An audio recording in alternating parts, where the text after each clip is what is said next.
So if you guys remember, Moonton nerfed Starlium Scythe a while ago. Now I won't go into too many specifics because I made an entire video about that. But basically, all they wanted to do was retain the damage or reduce Starlium Scythe's trigger frequency, so it won't be activated as much. However, the only issue I have with this nerf is that Starlium Scythe was often used by a limited hero pool. It wasn't an item which everyone could use. To be specific, not every character who can deal magic damage can use it. There's also another alarming issue, being that they stated that most magic assassins benefited a lot from Starlium Scythe. Despite that, a lot of heroes who used Starlium Scythe were not meta or were only relevant for, I don't know, a few days, a few weeks. So this was specifically targeted towards a few characters. At the time of the nerf, the only few characters who really benefited from Starlium Scythe are Harith, Nathan, Joy, Julian, and Selena. Instead of nerfing Starlium Scythe to where it nerfs a lot of other heroes, they could have just went to the root of the problem, which was nerfing the hero. Not that they didn't do that afterwards, but you know what I mean. And there were also a lot of people who commented that it killed off heroes like Nathan, Joy, and Harith, and which I honestly agree, because these characters aren't popping up as frequently anymore, so it means the nerf on Starlium Scythe definitely impacted their pick rate. Unfortunately, since I'm not too well versed on the rest of the characters who can use Starlium Scythe, I am unable to provide good information about whether or not Starlium's good for those characters or not. Maybe I can give you a bit of information about Selena. The build you see as of now is the build that I really like using. It honestly provides so much sustain while also retaining Selena's damage. I play Starlium Scythe for Queen's Wings. You guys might be like, Queen's Wings? Isn't that a tank item? Well sure, Queen's Wings is a tank item. It also provides offensive stats, which Selena really does like. And I often found myself swapping Starlium Scythe for other items, by either getting penetration a bit earlier or just building different items depending on the situation or enemy team comp. And the build you see right now is my build prior to Starlium nerf. By all means, I'm not saying that you can't use Starlium Scythe, that it's now a bad option for a lot of damage dealers. However, for me personally, I found that changing Starlium to Queen's Wings helped me more defensively and offensively. I felt like on average I had more damage with Queen's Wings rather than Starlium Scythe, in addition to Queen's Wings also helping with cooldown. And Selena really values cooldown reduction. Nonetheless, I have two gameplays for you guys proving that Starlium is still viable. Although nowadays it does feel underwhelming, it's still very much a good option for a lot of characters. After all, Moonton wouldn't nerf things to make them unusable, but they just wanted to give some leverage to other characters. Or at least that's what I think, because I want to give them the benefit of the doubt. Regardless, let's see how Starlium fares in these two matches. And if you want to stick around, I'll be providing my own thought process, my decision making. So I hope you guys enjoy. I saw the enemy Argus was being a bit aggressive, and I'm honestly surprised my arrow hit there. Kinda felt like a robbed stun, but it works. I also saw that Esmeralda was continuing to chase Angela, so I wanted to see if I could help her.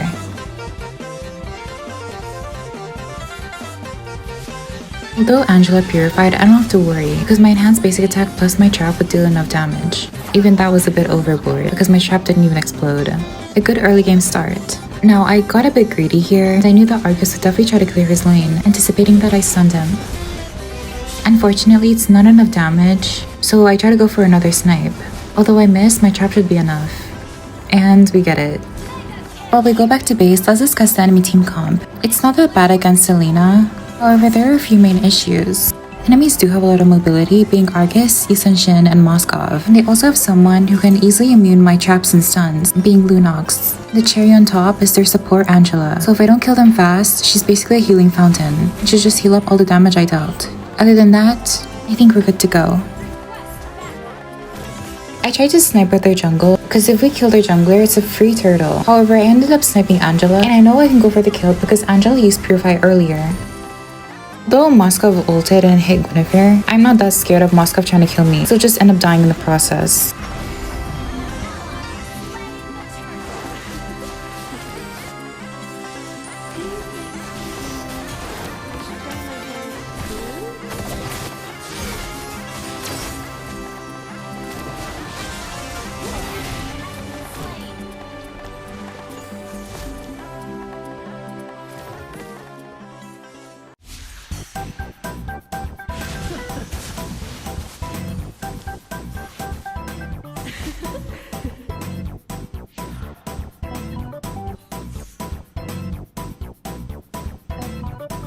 What I was trying to aim for here was that Kadita was basically out in the open. I thought that Yusen-Shin might try to poke her, and that would have been my green light to stun him. However, I got impatient. He ended up dashing.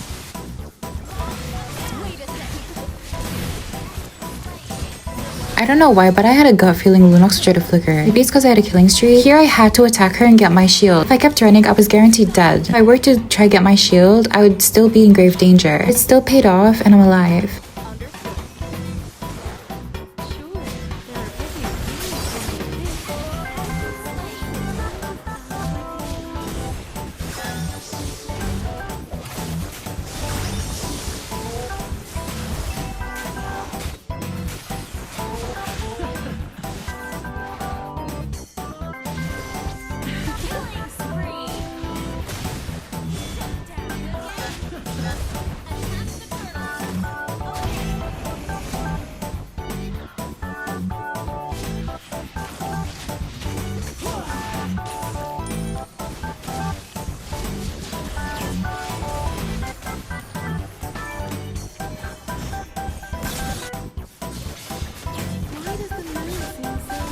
I feel like it's kind of tricky to kill an Argus, because sometimes you might have enough damage to burst him down to the point where he doesn't have a chance to ult. All about reaction time, at least from the side of Argus. At this point, even if Angela has a Purify, I'm really not that scared of her. If I force it out, the next time I stun her, she's dead guaranteed.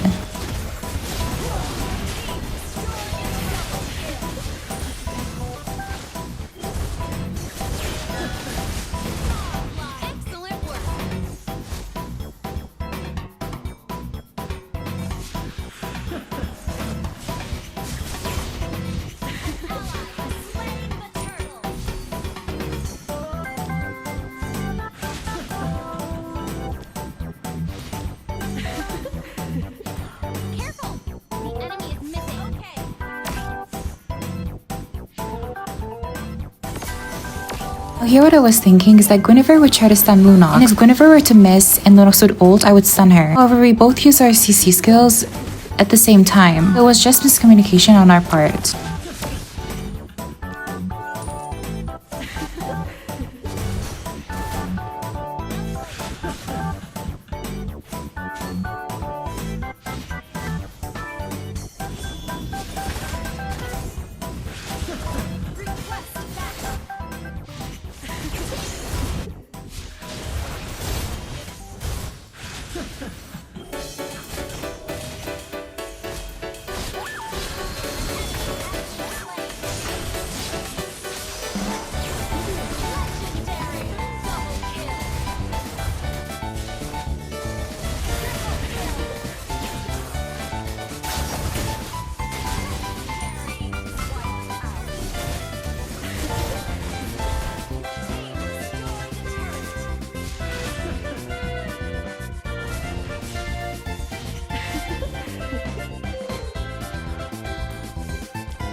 So Yi Sun-shin is trying to push a lane. However, I definitely can't kill him on my own, although we're in the lead. So I'm just trying to wait for my team.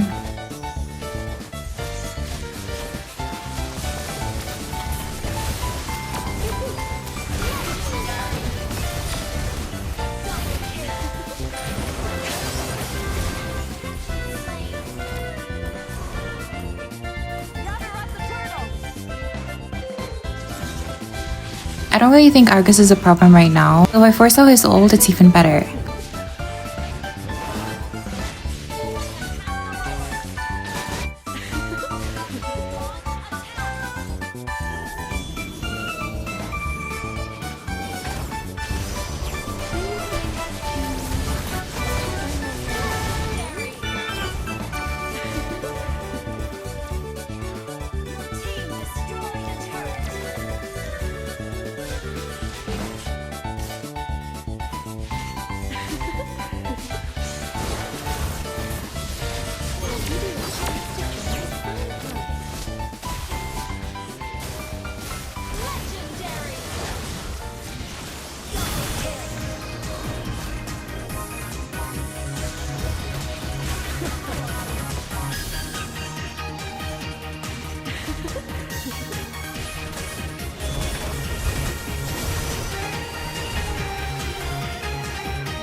Since I don't want to drag this game on, I'm pinging my teammates to go take the Lord. They definitely have really good late game heroes and split pushers. I definitely don't want to deal with that. However, Kadita and Esmeralda get a bit greedy, so unfortunately, they kind of give the enemies a bit of farm.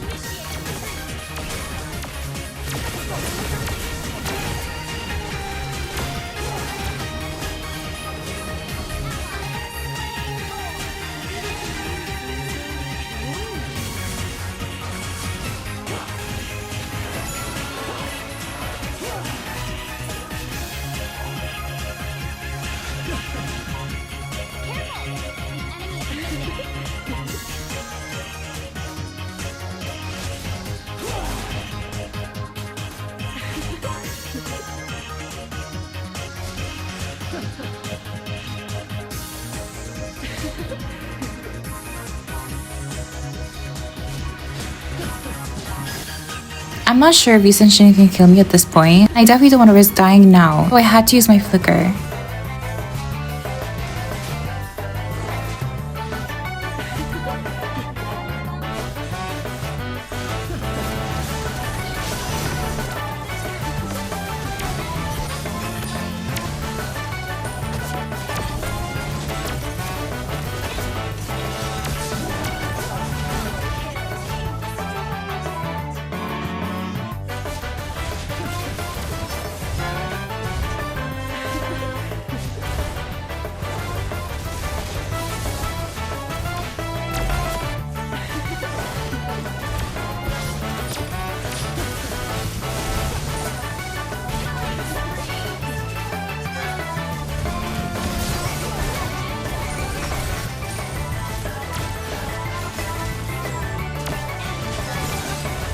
I think even though Esmeralda and Kadita did a small blunder, it still wasn't enough because we just had too much farm. And so them giving them a few kills is not really that bad. If the game dragged on for a little bit longer, I assure you that things would have looked a bit different, especially since they had a good late game and split pushers. But nonetheless, we won. And my damage isn't that bad, because I've been poking the enemies 24/7. Let's move on to the next game. Now in the second game, the enemies have a much more annoying team plan for Selena because they have a lot of mobility, sustain, and ways to chain CC. I really have to be careful of Kalia, Gushin, and Odette's flicker combo. Claude won't be that much of a problem in the early game, but he will be in the late game. And as for Bane, we just have to stop him from split pushing, because I feel like he'll be doing that for most part of the game. I usually start off my rotation by placing one trap on the jungle creep, and one in the corresponding middle bush. After that, I use my 2 enhanced basic attacks to try help our jungler farm faster. I would advise you to help your jungler, especially if they're really slow at clearing the jungle creeps. I don't think Harley is that fast at clearing the jungle, at least in the early game. If it were to be someone else who has really good jungle clear, you can opt to go do something else, like give vision, or tell your team if the enemies use any skills or battle spells. I'm rotating to the top lane really quick, because I don't know where their mage and roam is. And what do you know, Odette's camping in the bush. Layla's definitely one of the weaker marksmen. She definitely needs our help. Place one more trap in the long bush just in case, then I rotate, because both of the marksmen are playing very passively. Now Odette definitely wants to clear her lane. However, I see Kalia going to the top lane. Don't have to worry because I place a trap there, meaning Layla will hopefully see Kalia coming. Other than that, I just help my team trying to kill Odette. It was kind of unfortunate that Kalia flame shotted Odette, because I'm pretty sure I would have hit my stun. After that, since I noticed that Kalia could be in the top lane, I'm gonna try help Layla.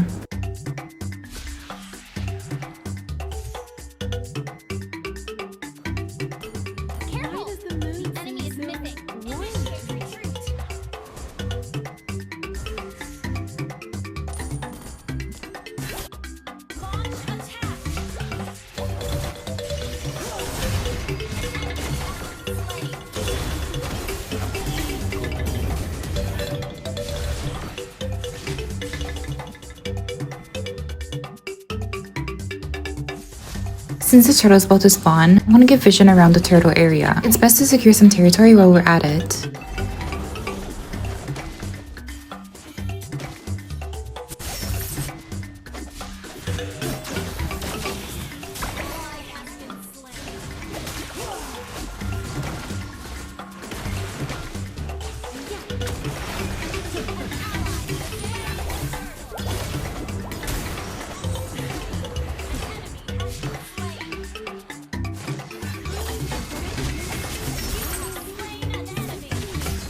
It was kind of unfortunate that Gushin got me here because he missed his combo, but he still had his battery, meaning I couldn't run away in time.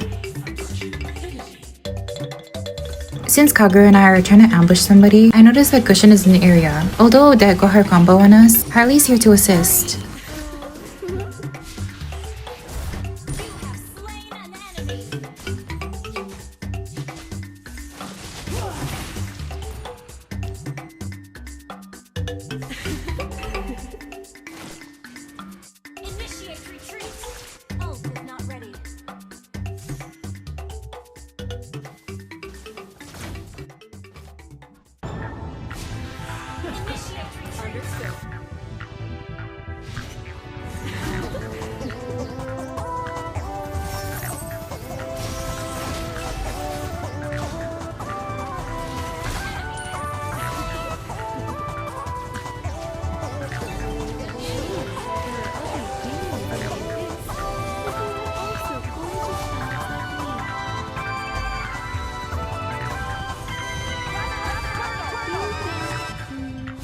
I should dye my hair blue?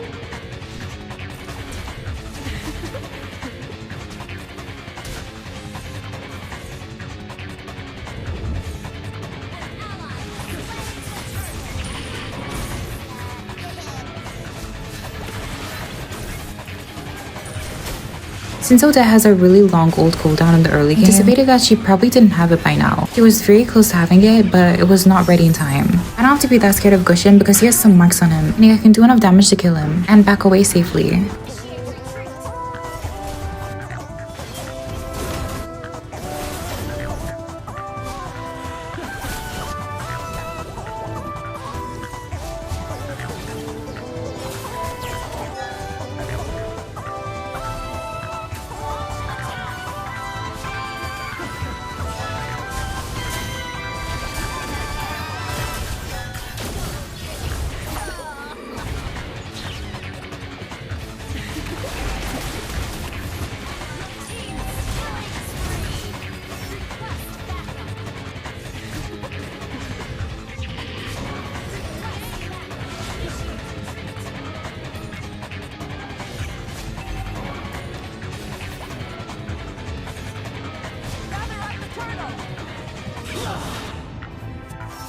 I really wish my stun had hit Odette before she ulted. It's very unfortunate.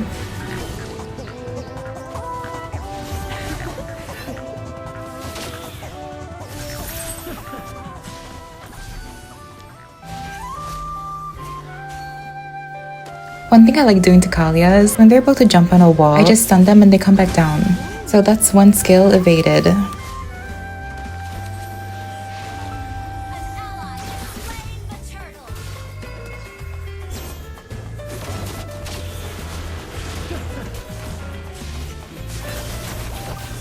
I really thought that I would survive. I used both my dashes and flicker.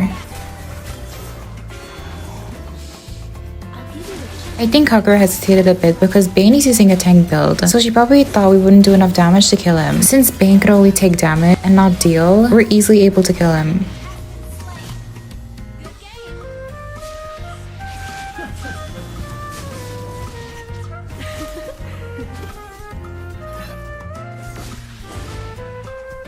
I'm gonna be honest, over here I kind of zoned out. I knew that the Gushin was missing, but I really didn't think he would be over here.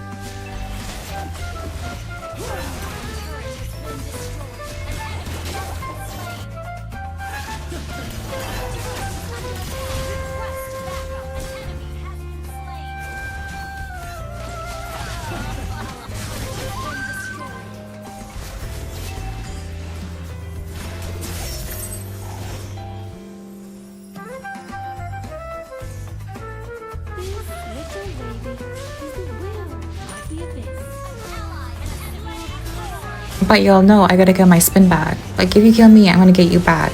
That's for sure.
I feel like Starlium Scythe really depends on the team comp. If you're facing a bunch of tanks, then yes, Starlium would be a really good option, primarily because it deals true damage. But I feel like there are more options that are just as good as Starlium now. But nonetheless, if you guys want to use Starlium, then it's still definitely a good option. You just have to pay attention to your skill intervals and Starlium Scythe's trigger frequency.